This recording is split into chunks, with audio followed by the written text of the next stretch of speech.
Hey everybody, Jim Dexter with Tactically Sound Training Center and Walther Arms Defense Division. Want to give you a little overview today of my thoughts on the Holosun 509T. So I know everybody's been waiting for this to come out. I have as well.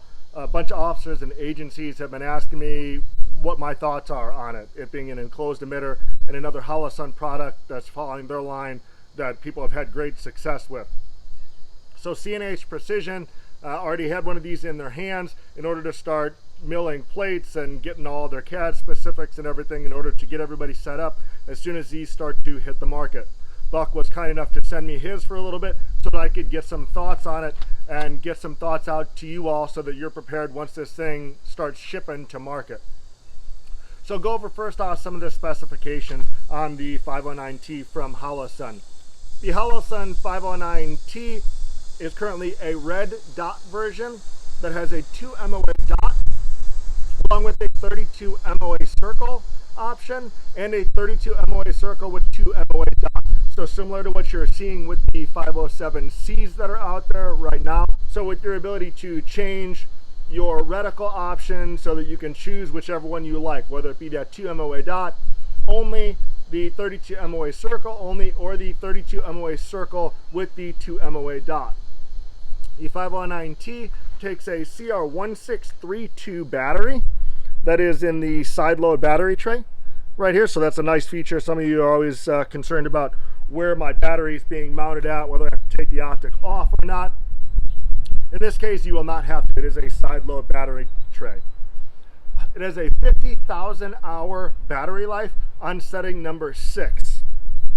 Like other Holosuns, this has a shake awake technology in it, so it's going to sit off until it senses motion.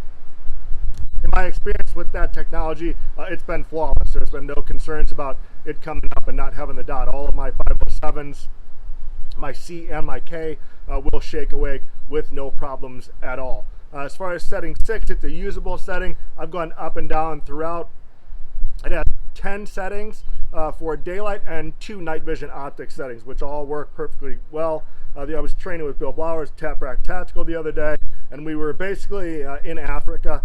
We were out on an asphalt range with sunlight bearing down on us the whole time. We had no shade, and on the highest setting it was completely usable. I had no problems finding my dot or using the dot in some of the brightest sunlight that we could possibly have here in the Midwest, directly down on the optic, and there was no issues at all. The adjustment buttons for the intensity are located on the side here with a plus and minus that are real easy to control and easy to manipulate on the optic. Even while I'm shooting as a right-handed shooter, it was easy for me to come up and make any adjustments that I needed to with my support end so that I could dial my optic in exactly the way that I wanted to. As far as mounting goes on the 509T, so the mounting of this, it can't rely on screw posts. This is an enclosed emitter. We'll get to that here in a minute or two. But it relies on a clamp style mount that screws in here from the side to give a clamp on the side of the slide or your adapter plate. As far as adapter plates go, the 509T ships with a RMR adapter plate. That's actually currently what I have on here right now. I have this stacked as the plates aren't quite ready for the Walther series. This is my Walther Q5 Match steel frame. So currently right now what I have is I have the Walther RMR plate on here with the Holosun RMR adapter plate just stacked on top of it. When using a gun that's already milled for an RMR, this adapter plate sits real nicely down in that pocket, nice and flush with the slide, and so you don't get a high rise of the optic itself because it just sits down there and clamps into the side of the plate. So what you're looking at as far as the level of your plate or the level of the mill for the 509 is right where the body of that optic is going to sit as it sits down in there and clamps onto the side in order to give it its pressure. Running at least, I'm well over 1,500 rounds through this optic on this gun. The side screw here for that side pressure on there, that side tension, just with hand tightening with the tool that comes with the Holosun, I haven't had any issues at all. I haven't had any movement, and the optic has stayed in place with no issues whatsoever. As with the other Holosun options, it has the solar backup panel on it, so should you run out of battery power, you can still use that light that's present in order to power it and get a dot. Adjustments for your windage and elevation are located with your elevation right behind the glass on the housing and your windage on the side with the battery cover on it. The tool that comes with it allows you to be able to change the zero with the small screwdriver slot, as well as having that screw head on it that you can screw your screw back in should you need to, or just make any adjustments that you need to, all in one tool, which is pretty nice. Also, just with it being a small slot, it still allows you to use any sort of other tool. If you got a Leatherman or a Gerber on your person, a multitasker, it's going to allow you to make that adjustment. There's nothing super proprietary about the adjustment tool that's necessary. So it allows you a large use of objects that you may find out in the range or that you may have with you. So as we look at this, the biggest thing is that the Holosun 509T is an enclosed emitter optic, meaning that the source of the dot is enclosed inside the housing. So what is that? What exactly does that mean for the end user? It means that some of the things that are issues that we have to mitigate with an open emitter optic, such as the 507C series, aren't present. Things like moisture getting on the emitter or on the inside lens, fog. Those sort of things are dealt with by the fact that the emission of the light is all enclosed in one housing, so it's not susceptible to those sort of things. I did not get the chance, probably the first time in my life that I've been upset that it didn't rain on the range at all. Was teaching a class, was on my way to teach it. It was raining, got there, and it didn't rain. It actually stopped raining before we got there, but I was able to, reproduce some rain, used a spray bottle like I normally do in my classes, wet both front and rear lens, and I mean, there's something to it. While I don't think that open emitters are a big deal, you can train through it, you can mitigate the issues of it. I've taught classes, I've taken classes, I've shot thousands of rounds in the rain, and it's never been an issue. I've always had good shots, been able to acquire the necessary dot picture quick and with relative ease. But this is one of those things that if I don't have to deal with it, I don't have to mitigate it, then why not, right? If everything else that I need from this optic meets the criteria of what I set, meets the parameters of what I'm looking at my optic to do, then why wouldn't I? Well, why wouldn't I go ahead and take advantage of the fact that this emitter is going to be enclosed? Lately in this area here in the Midwest, it's been pretty hot, and so one of the things that is present in the summer all the time is going from my air-conditioned car out to the environment that I'm working in.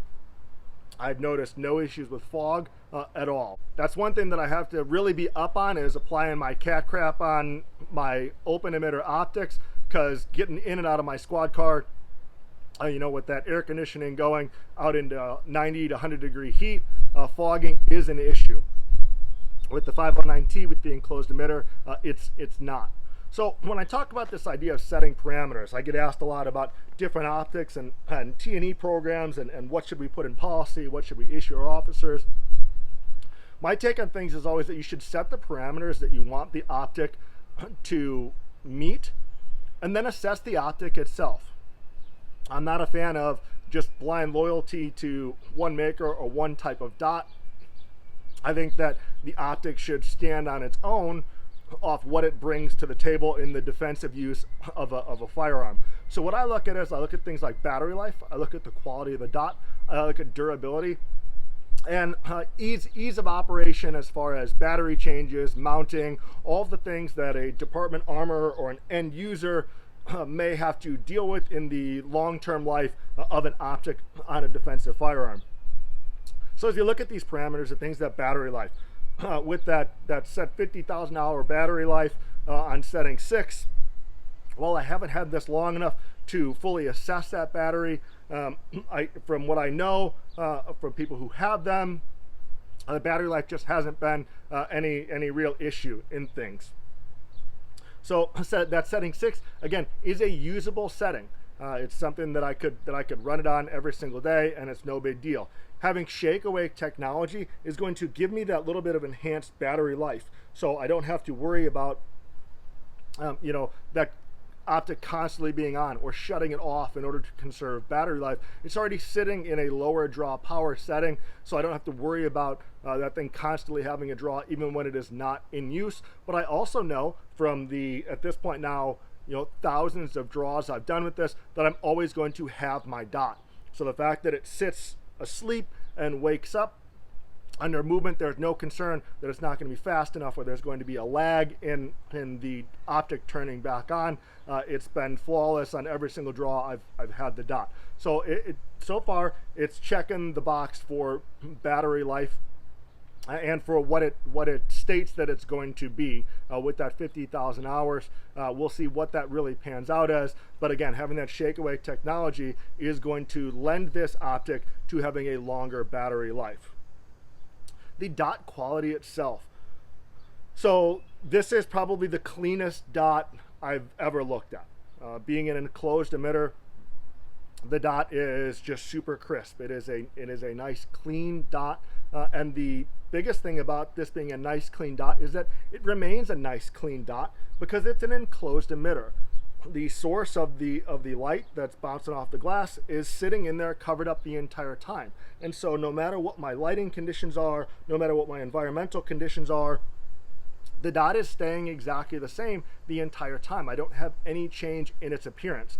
For me, I have a slight astigmatism. I'm back in glasses after my eyes aging from having LASIK over a decade ago, and so sometimes I do have a little bit of an astigmatism issue. I don't have any issue with this. Now, that's an end user issue for everybody to look at and to assess for themselves, but I've had no issue with this dot. It's been crisp and clean the entire time.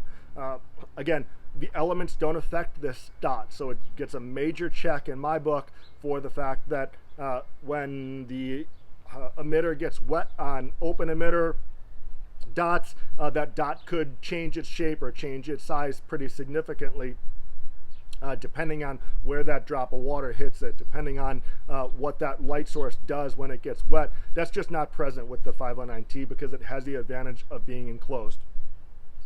Durability is a huge thing. We're looking at this for a defensive pistol use. So this has to be able to do everything that your iron sights can do.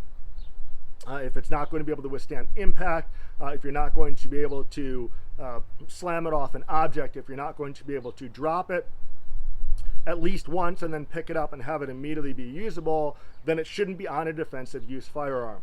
The 509T has so far checked that box for me. As I said, I just got done working a ballistic shield class with Bill Blowers, and so this thing was getting slammed off equipment, getting slammed off, for those of you who have trained with Bill Blowers before, for pistol in any way, shape, or form. It was slammed off my leg in order to work malfunctions, and I had no issue with it at all. I never lost any zero with it.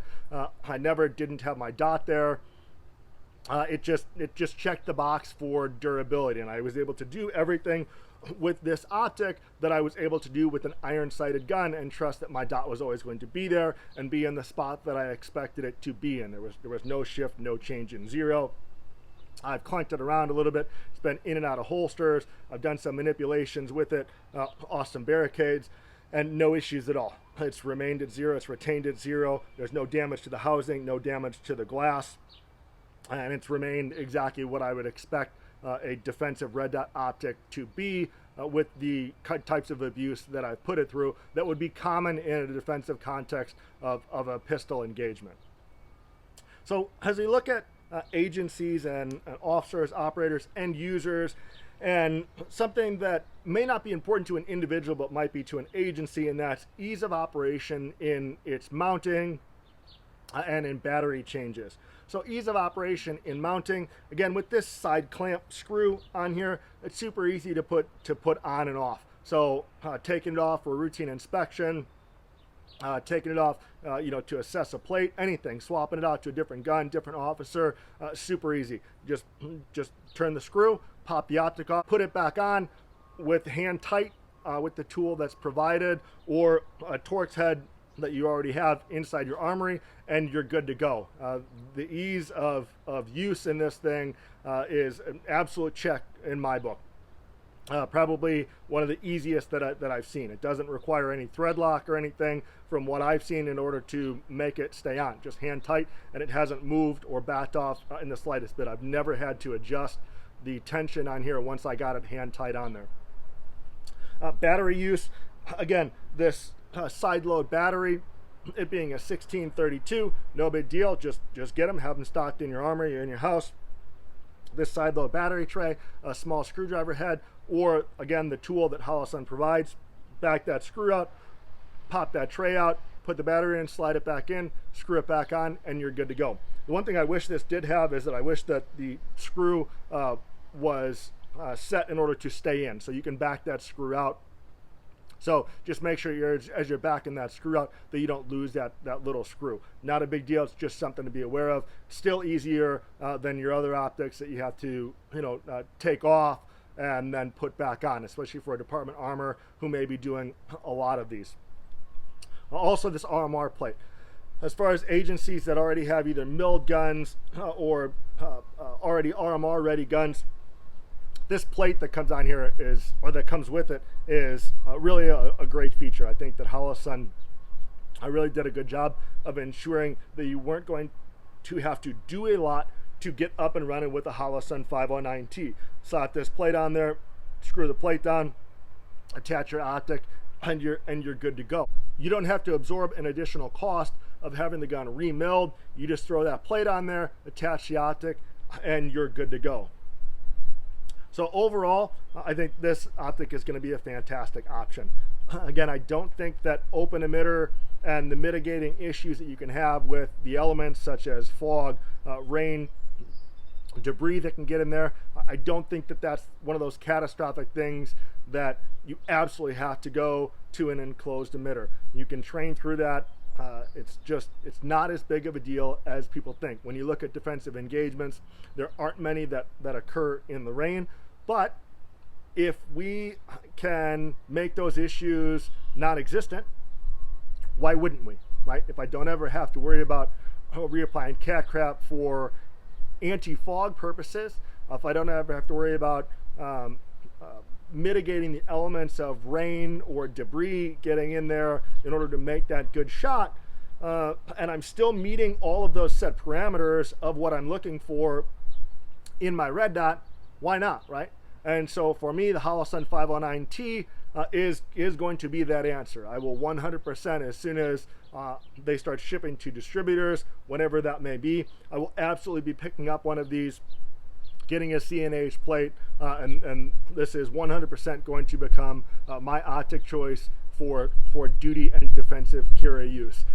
It meets every single criteria that I look at when assessing and judging a dot for defensive carry purposes, and it takes away all of those other issues that I have to mitigate with an open emitter. So overall, the Holosun 509T gets a giant thumbs up from me and will absolutely be added to my duty recommendation list.